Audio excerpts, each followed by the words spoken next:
Hello, and welcome to another segment of Let's Get It Straight.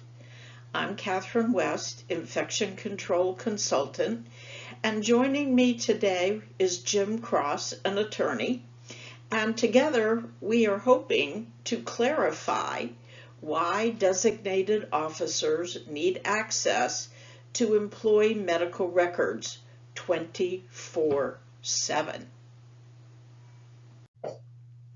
So the rationale for why these records are important is to establish the post-exposure needs of an employee based on whether or not they've had an illness to which they've been exposed or have been vaccinated with preventative vaccine. And this record keeping is a key component of a comprehensive exposure control plan and infection control program for your department. So you have an exposure.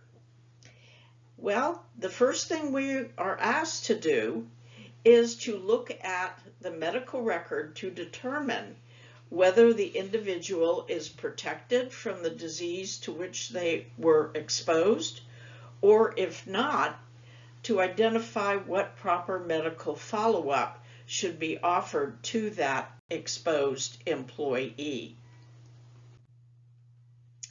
So what medical records are needed? There seems to be out there a fear that we need the whole medical record, which is what is usually kept and maintained by human resources or personnel or even occupational health. But we don't need the whole record, right? Right. We need to know what childhood diseases you have had and what, if any, vaccinations you received over the years.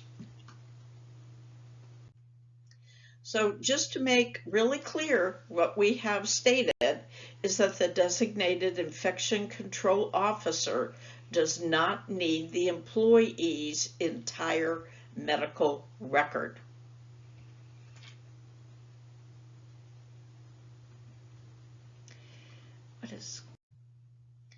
Now, another important point for clarification is that an employee, if they do not already have this information, need to request it on their behalf. This is because the records legally belong to the employee. So no one can ask to get the information without them being involved. So no one can request it on their behalf. They have to do it themselves, correct? That's right. And I think what we're talking about is having the DICO send out a memo to the department's members explaining the need for this information and giving them instructions for what to do about requesting this information. Okay. So it needs to be department policy now that all new hires are to be asked to bring copies of this information with them: childhood disease status, vaccination status. Because the employer is now charged to review who is protected and who is not against diseases for which we have protective vaccines. And the employer must pay for any needed protective vaccines.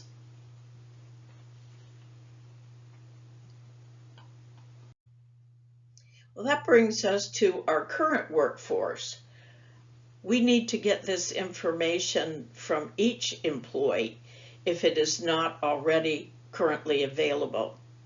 It really should be if you're using an occupational health group, because they should be in tune to why and what information is needed. So we could, as Jim mentioned, send out a memo expressing why this information is needed and that it will be kept confidential. Now, if vaccines have been recognized as being needed by an employee, remember an employee has the right to decline any vaccine, but they must sign a declination form. So let's clarify declination forms. First of all, they do not remove any employee rights, for example, to work comp. They are important because they document that the employer met their obligation to offer them. So declination forms must be signed.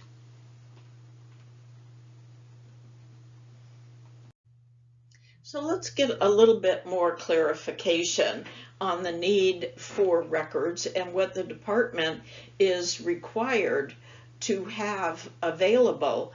And these information comes from the CDC and HICPAC. The Healthcare Infection Control Practices Advisory Committee. Yes, this is an independent group that makes recommendations to the CDC after research and study, and then CDC will or will not accept them and then publish them as guidelines, and that's what happened here.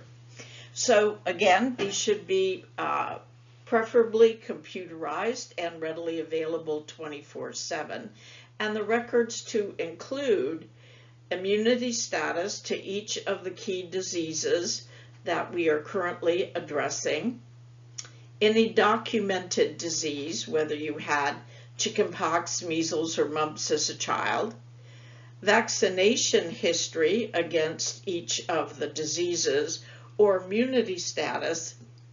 If you had chickenpox, measles, mumps, then you have acquired immunity. You are protected and you do not need vaccination.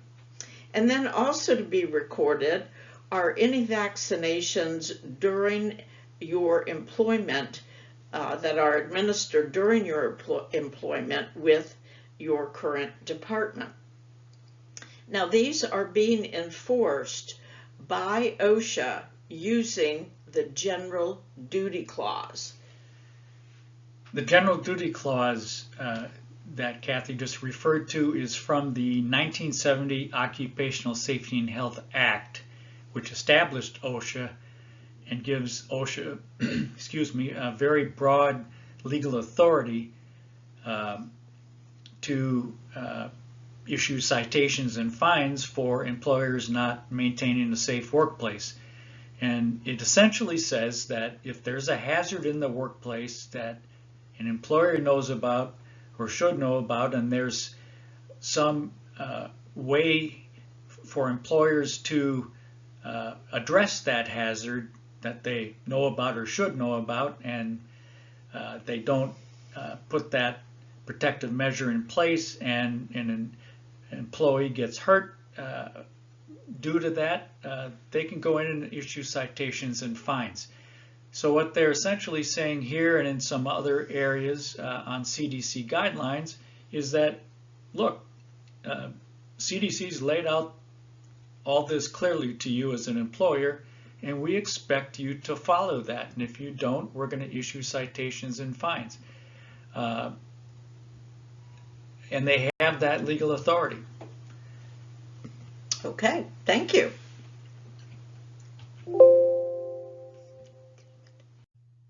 So I think the next issue to clarify is, are EMS and even law enforcement personnel in the definition of healthcare personnel? I can see law enforcement being questionable, not EMS, but they are not, because they're in the definition that was just republished. Okay. So again, we go to the document Immunization of Healthcare Personnel on page 2. That came out in 2011, and you will see EMS personnel are clearly listed in the definition, and I believe it's the second paragraph on that page.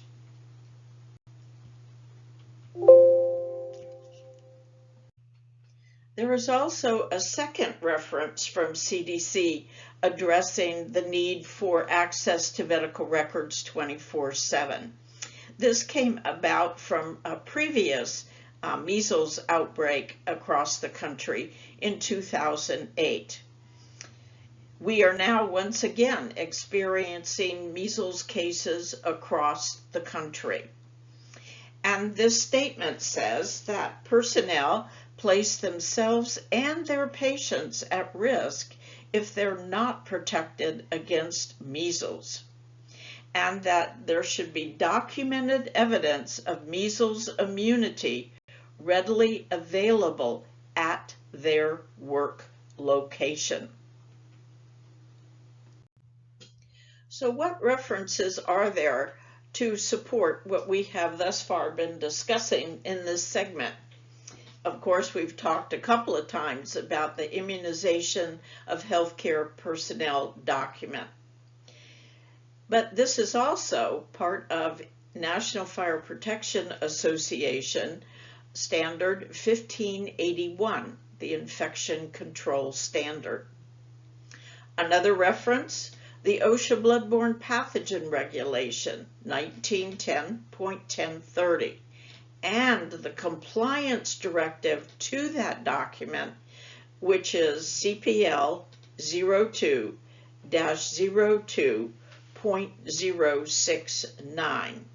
Now, the compliance directive, which is a lot of people miss. When OSHA puts out standards and regulations, most of them have a compliance directive that goes along with them. It's essentially instructions to OSHA inspectors that they use when they're doing inspections to determine if workplaces are in compliance with the regulations, that give a lot more instructions, more clarification on what the regulations mean. And I think you get a lot more context, and specifics help you understand what the regulations mean. In terms of compliance, understanding what you need to do to comply, it's really important to have this document. Well, and there's some differences in it from the regulation too that get missed. The regulation talks about only HIV and hepatitis B, but the compliance directive says you need to address Hep B, Hep C, HIV, and syphilis. So if you don't have this document and go through it, you can go down the wrong road as far as having a compliant exposure control plan and a infection control program. Yep.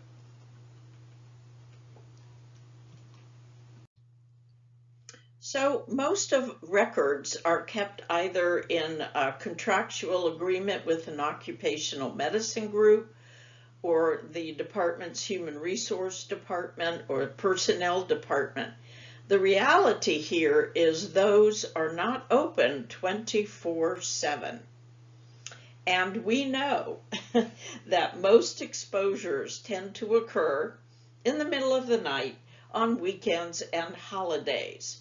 And we wouldn't have access to this needed information because they're not open. And that is why designated officers need to be able to access the records.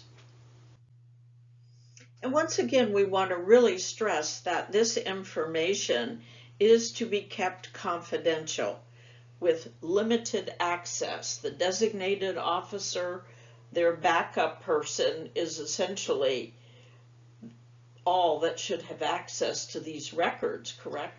Yeah, that's pursuant to the OSHA Bloodborne Pathogen Standards, the Americans with Disabilities Act, and that's the two key laws that say that's confidential medical information that needs to be not accessible to anyone but the custodian of those records. Which means essentially the chief can't go in through those records that's either. right. just because they're in charge. That's right. Okay. Just for clarification.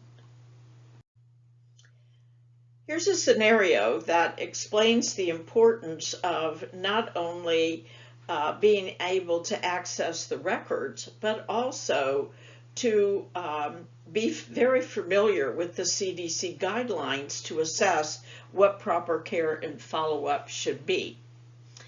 A crew transported a child to the emergency department, and the emergency physician diagnoses the child as having an active case of measles.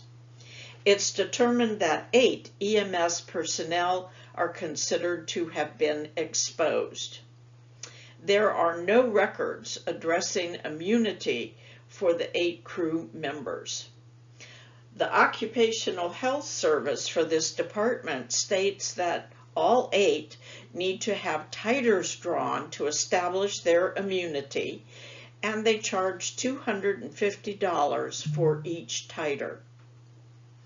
They also stated that the 8 members of the department needed to be off duty for 36 hours awaiting the test results.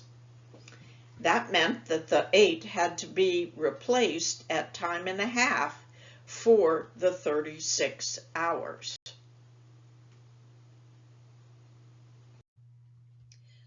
The total cost for following up this one exposure was $14,400. However, it would certainly have been less costly had the department identified up front who was not protected from measles and offered them preventative vaccine. Then there would have been no exposure. Being familiar with CDC guidelines is important because they clearly state that titers don't need to be performed, that you can simply just offer the vaccine as a prevention measure. Vaccine is at a cost of roughly $70. So in that scenario, the designated infection control officer has a file for those 8 employees and can reference, assuming that that program is in place, the measles vaccination status of those employees, and can address that at the time of the exposure. Right. And so if the Ahmed group said, oh, well, we have to do titers and so forth, Right. The designated officer could say, excuse me, Right. but I'm familiar with Right. the CDC guidelines that state this. Shouldn't we take that route? So that scenario just demonstrates the benefit of the program we're talking about here. Good point. To further express the importance of these records, what if the exposure had been to mumps instead of measles? Well, giving mumps vaccine post-exposure is not effective. So that employee would have had to go on work restriction from day 12 to day 25 following the exposure event and replaced for that time frame at time and a half. So I think this is easy math to figure out, recognizing who isn't protected up front and getting them vaccine. Then really exposures become a non-issue, and cost is significantly less.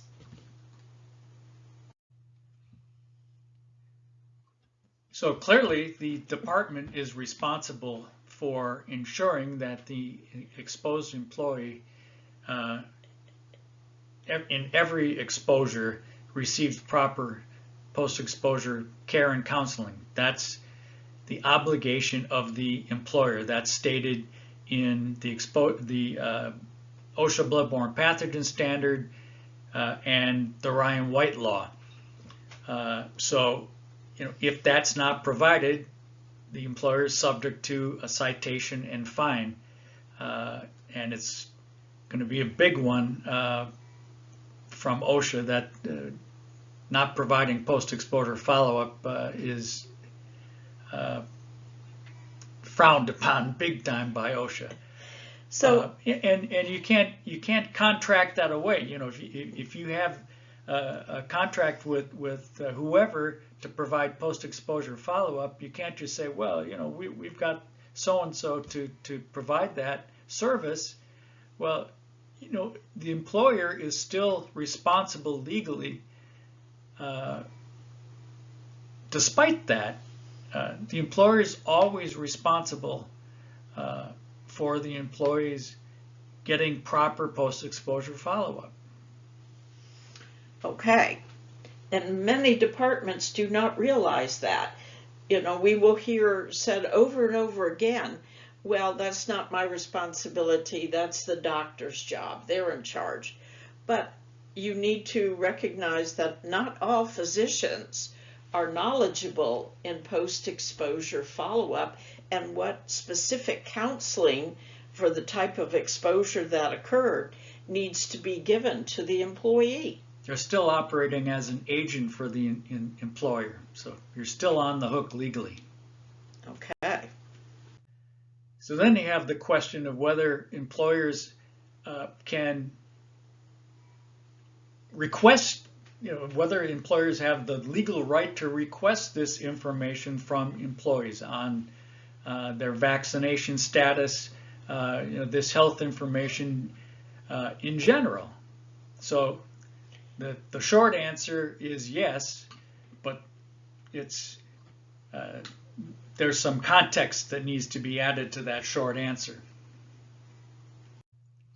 So the context is the Americans with Disabilities Act applies, and that prohibits employers from asking employees, doing medical tests, asking questions that are designed to elicit information about disability status or physical impairments. That includes diseases and vaccinations.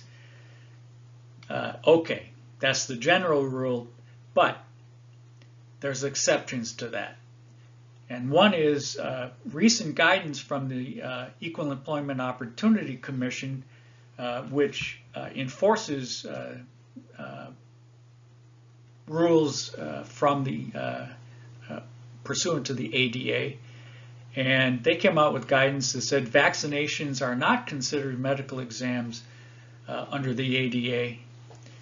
And then more broadly, such questions are permissible if they are job-related and consistent with business necessity. Well, that sounds like legalese, doesn't it?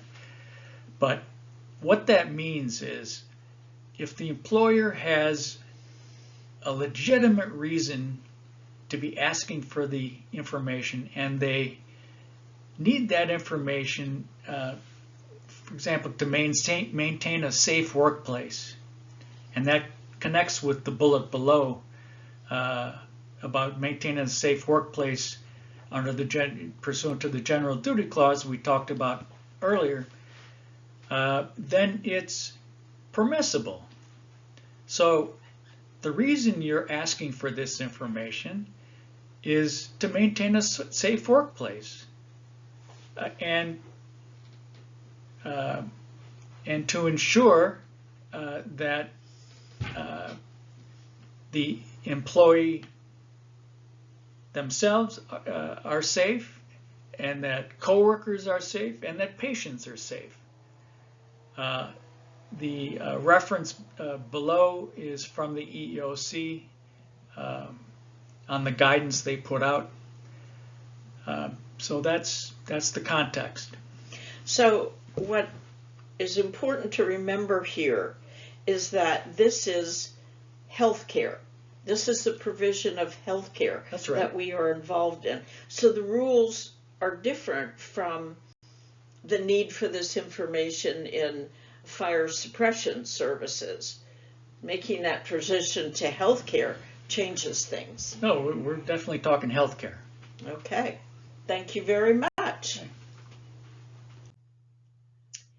So thank you, Jim, for helping out today with some of the legal aspects of our topic. And we really hope we have helped bring some clarification to this topic, which we get lots of questions concerning.